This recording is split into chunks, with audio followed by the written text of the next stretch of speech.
Welcome. Today we're going to answer an interesting question about pH.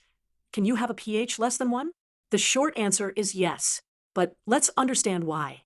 First, let's recall what pH actually means.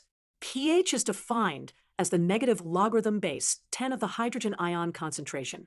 Here, H plus concentration is measured in moles per liter. Let's create a pH scale to visualize this better. Here's our pH scale from 0 to 14. Pure water has a pH of 7, which we call neutral.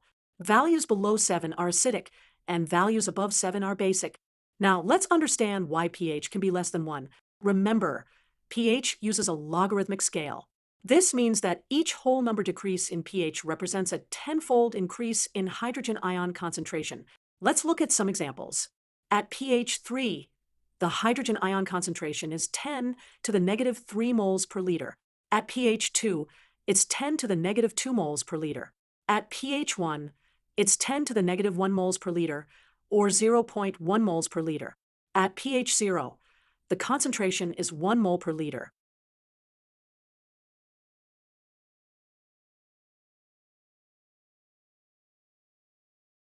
So, what happens if we have an even higher concentration of hydrogen ions?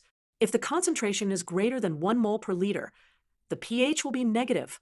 For example, if we have a hydrogen ion concentration of 10 moles per liter, the pH would be negative 1. This means that very strong acids can indeed have a pH less than 1. Some real-world examples include concentrated sulfuric acid, which can have a pH of 0.3, or concentrated hydrochloric acid, which can have a pH around 0. In conclusion, yes, pH can definitely be less than 1. This occurs when the hydrogen ion concentration is greater than 0.1 moles per liter.